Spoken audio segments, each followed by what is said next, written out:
भगोड़ी ने लोगों को चुप कराने के लिए अपने सिलिकॉन बेबी का सच बताया है। ये मैं इसलिए कह रही हूँ, ये भगोड़ी हर किसी की बात को रिएक्ट करती है, हर किसी की बात का जवाब देती है, ये अपने अंदाज में। लोगों ने इससे कहा भाई ये नकली बेबी है, उसका रबर जैसा शरीर होता है, उसको आप रियल बच्चा कह सकते हो। मैंने भी गूगल में सर्च करके उस बच्चे का सच निकाला था, जब बच्चे का फेस नहीं दिखाती है, उसका बॉडी दिखाती है, हाथ लटका होता है, पीछे को होता है। तो आज इसका एक छोटा सा शॉट आया है जिसमें लप्पू सोया है, लप्पू के पीछे इसका बेटा फरहान सोया हुआ है, आगे वो बच्चा सोया है। तो ये उस बच्चे के हाथ को बड़े गौर से दिखा रही, जिसमें काले धागे का ना वो कुछ बोलते हैं उसको नजरिया वो बधा हुआ है। वो बच्चे का हाथ को बड़े हाथ कच करके दिखा रही, मतलब ये लोगों को सबूत दे रही है, देखो भाई असली बच्चा है।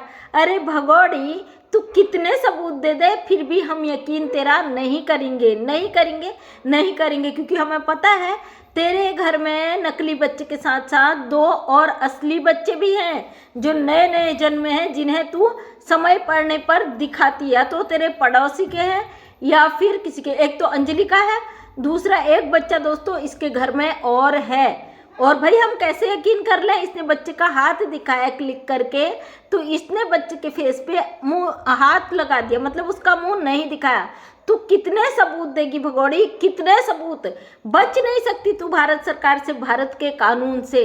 अभी जो तेरे चंद चाटुकार हैं जो गेम खेल रहे हैं ना, उनके दम पर तू बची हुई है। जिस दिन हैदर भारत आ गया, जिस दिन कोर्ट में तेरा ट्रायल शुरू हो गया, तेरी कहानी खत्म, तेरी वहीं से ही कहानी खत्म हो जाएगी। तू कितने ही ड्रामे कर ले, तू बच नहीं सकती। कहते ना पाप का घड़ा जब भर जाता है उसमें कंकर मारने की देर नहीं होती है। लोग समझते भाई हम इतने बड़े बड़े अपराध कर रहे हैं, हमसे बड़ा कोई है ही नहीं, लोग हमसे डर गए। लेकिन वक्त का पहिया जब पलटता है ना, तो फिर पलट कर देखने का वक्त नहीं लगता है, सीधे उसका हिसाब किताब हो जाता है। इसलिए अपने आप को इतना बड़ा मास्टरमाइंड, गेम प्लानर जो इतने बड़े वो समझते हैं, एक बार जरूर सोचे। जिस दिन चक्रव्यूह पलट गया उस दिन तुम्हारा अंत निश्चित है। शुरुआत से अंत तक होता ना, उस समय अंत से शुरुआत होगी। तो याद रखना कि समय का चक्रव्यूह पलटेगा जरूर, क्योंकि घड़ी का पहिया एक जगह टिका नहीं रहता। ये अवैध घुसपैठी हर बार नए नए ड्रामे करके लोगों को गुमराह करती है। इसका मकसद पॉपुलर होना, वायरल होना, पैसा कमाना।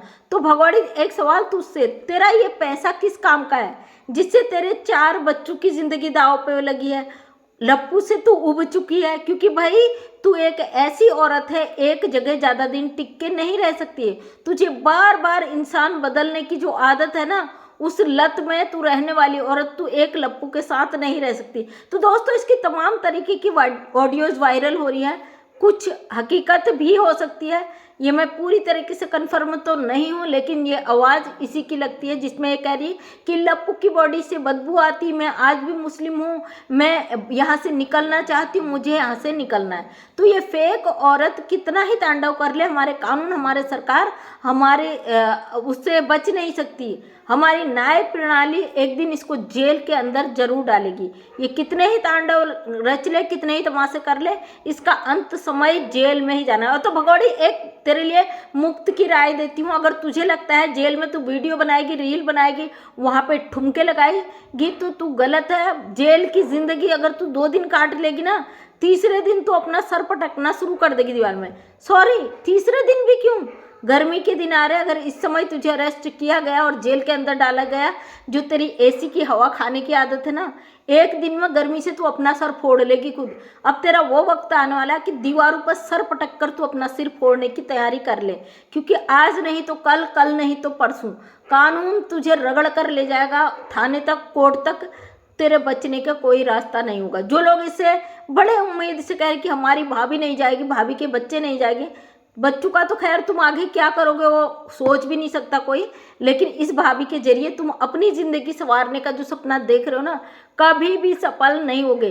साथ में जो है बबीता रानी का पूरा खानदान मिला हुआ है, लप्पू का पूरा खानदान मिला है। अरे मूर्ख हो तुम, तो खाली मोहरे हो, तुम्हारे ऊपर जो गेम खेल रहे हो उनके चक्रव्यूह में तुम इतनी बुरी तरीके से फंस चुके हो ना, ये जो किनारे किनारे निकल लेंगे, उन्होंने तुम्हारे लिए खाई और कुआं दोनों खोद रखा है। अब उस खाई और कुएं से तुम लोगों का निकलना नामुमकिन है। फिलहाल तो लप्पू का जो नेत्रपाल, इसका बाबा पूरी तरीके से गायब हो चुके हैं, क्योंकि इनके भनक लग चुकी है कि भाई अब कभी भी पुलिस हमको अरेस्ट करके ले जा सकती। ये गायब हो चुके। ये वो बाबा जो दावे कर रहे थे मेरे तो पोतो ही आएगा, वो पोतों के आने के बाद, यानी कि लप्पू की नकली बेटी आने के बाद वो बाबा जी पूरी तरीके से गायब हो गए, क्योंकि उन्हें पता है पब्लिक उनका निचोड़ कर नींबू की तरह जूस निकाल के पी जाएगी। तो वो बाबा तो पूरी तरीके से गायब है, नेत्रपाल भी गायब है। अब हो सकता है मेरे वीडियो डालने तक नेत्रपाल फिर आ जाए ठुमका लगाते हुए। तो दोस्तों, जब भी मैं नेत्रपाल की यहाँ पे बात रखती हूँ कि नेत्रपाल गायब है, उसी दिन नेत्रपाल वहाँ आ जाता है। ये मेरी बदकिस्मती कहिए या मेरी जुबान का वो कहिए या इस नेत्रपाल का वो कहिए, पता नहीं क्या है। जब भी मैं इस नेत्रपाल के ऊपर बात रखती हूँ, दूसरे ही दिन ये नेत्रपाल नशे करके वहाँ पे आ जाता है।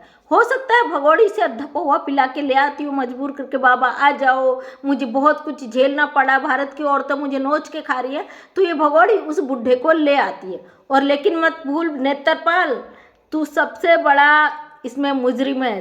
तेरे ही आधार पर ये अवैध घुसपैठी यहाँ पर खुली सांड जैसी घूम रही है। इन नागिन ने जो फन फहरा रही है ना, वो तेरे ही कारण है।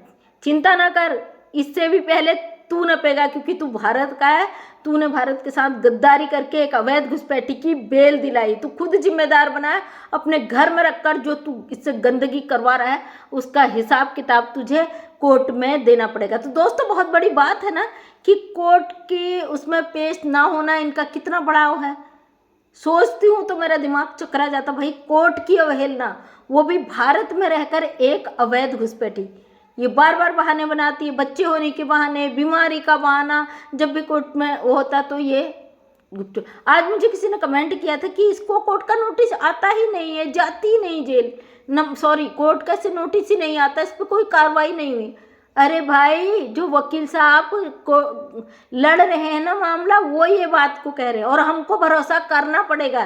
क्योंकि मुझे बहुत सारे ऐसे कमेंट आए हैं, लोगों ने मुझे कमेंट किए हैं कि मोबिन मलिक कुछ नहीं कर रहा, आप भरोसा मत करिए, ग्राउंड पे कुछ भी नहीं हो रहा। ना हो, हमें भरोसा फिर भी है, ना कर रहे हो मैं तब भी भरोसा है, क्योंकि कोर्ट में इस केस को ले जाने वाले वो मोबिन मलिक ही हैं। वो कुछ ना कर रहे हो कोई बात नहीं, लेकिन हमें फिर भी भरोसा है कि मामला कोर्ट में गया है तो एक न एक दिन सरकार भी जागेगी, कानून भी जागेगा, कोर्ट भी जागेगा। और चार्जशीट दाखिल होने दो, उसके बाद इनको बचाने वाला कोई पैदा नहीं होगा। ऐसा नहीं है कि मामला चल रहा और उस पर कुछ ना हो। देखते हैं भाई, जद्दोजहद तो होती है। जिस तरीके से टेढ़े मेढ़े तरीके से इन्होंने रास्ते अपना के रोकने का कोशिश किया है, गुलाम हैदर को रोकने का कोशिश किया है, मोबिन मलिक सर को, क्या जब ये लोग इतनी गुंडागर्दी कर सकते हैं तो हम थोड़ा भरोसा नहीं कर सकते? करना पड़ेगा भाई। मुंह से बोलना, यूट्यूब पे बैठ के बोलना बहुत आसान है। जो ग्राउंड पे करते हैं ना, उनको पता चलता है कितनी मुश्किलों का सामना करना पड़ता है। किस तरीके के जल्लाद इन्होंने बैठाकर यहाँ पे सोशल मीडिया पे गंद मचवाया हुआ है। और फिर से मैं आप लोगों से कहती हूँ, गाली देने वाले यहाँ हजार पैदा हो जाएंगे। देखना बंद कर दो, सुनना बंद कर दो। अगर सुनते भी हो तो बर्दाश्त करना सीख लो, क्योंकि जब कानूनी लड़ाई लड़ती है, हम केवल कानून और सबूतों पर भरोसा कर सकते हैं। हमें कोई गाली दे, कुछ भी करे, उससे कोई लेना देना नहीं। अगर कुछ करना है तो भाई यहाँ पे यूट्यूब पे कोई किसी पे ना तो केस होता है ना कोई वो होता है। अगर सोशल मीडिया पे आए हो, अपनी बर्दाश्त की हद लेकर आना। अगर बर्दाश्त नहीं है तो मैं कहती हूँ आप यूट्यूब छोड़ देना। और अगर आपको फाइट करना है तो कानूनी तरीके से आप उसको जवाब देना। अगर कोई व्यक्ति आपके खिलाफ बोल रहा है, आपके लिए कुछ गलत कर रहा है, तो कानूनी लड़ाई आप कहीं भी बैठे कर सकते हो। ऑनलाइन कंप्लेंट हो जाती है, डायल 112 है, वहाँ पे कर दो, अपने नज़दीकी थाने में कर दो। ऑनलाइन जिस थाने का है केस वहाँ पे कर दो, कहीं पे भी हो जाती है पुलिस कार्रवाई, तुरंत एक्शन भी होता है। तो आप अपने लिए एक्शन लीजिए। यूट्यूब पे लड़ाई लड़ने से, गंदगी मचाने से कोई फ़र्क नहीं पड़ने वाला है। इंटरनेशनल मामला है, इसमें टाइम लगेगा और हमें इंतज़ार भी करना पड़ेगा और भरोसा भी करना पड़ेगा। अब जिसे नहीं भरोसा है तो भाई हाथ जोड़ के कहती हूँ, कम से कम नेगेटिव कमेंट मत करिए। हम जो यहाँ पे अपनी बात को रख रहे हैं, हमारी हिम्मत को तोड़ने का प्रयास मत करिए। मैं जानती हूँ जो इस तरीके के कमेंट करते हैं, हमारे प्रयास को तोड़ने का काम करते हैं, वो हैदर के सपोर्टर या इंसानियत के सपोर्टर नहीं है। वो ऐसे गंदे लोग हैं जो चाहते हैं 2 टके की अवैध घुसपैठी यहाँ बैठे, नाचे, मुजरा करे, कमा के दे। इसलिए हम उन नेगेटिव कमेंट को भी इग्नोर मारते, जो कहते हैं कुछ नहीं होगा, मोमिन मलिक कुछ नहीं कर रहे, ये यहीं रहेगी। तो हमको उनकी बातों पे बिल्कुल ध्यान नहीं देना है, हमें अपना काम करना है। फल की चिंता ना करो, रिजल्ट की चिंता मत करो, आप कर्म करो, फल तो देने वाला ऊपर वाला बैठा है ना। ऊपर वाला इंसाफ जरूर करता है। इस भगोड़े ने इतने देशों का कानून तोड़ा है, क्या ऊपर वाले को नजर नहीं आएगा? इसके कर्मों का घड़ा भर चुका है। अब कंकड़ जिस दिन लग जाएगा उस दिन वो घड़ा फूट भी जाएगा, इसलिए वेट करिए। वीडियो लंबी हो जाती है, वीडियो को लंबी न करते हो, वीडियो को करते हैं एंड। तो मैं मंजू विश्वकर्मा हल्द्वानी उत्तराखंड से एक समाज सेविका अपने वीडियो के माध्यम से हमेशा सच को सामने रखने की कोशिश करती हूँ। उम्मीद करती वीडियो पसंद आया होगा। अगर पसंद आया तो लाइक शेयर कमेंट करें। नेक्स्ट टाइम मेरा वीडियो देखना चाहते हैं तो चैनल को करें subscribe. Thank you so much, दिल से सभी का धन्यवाद।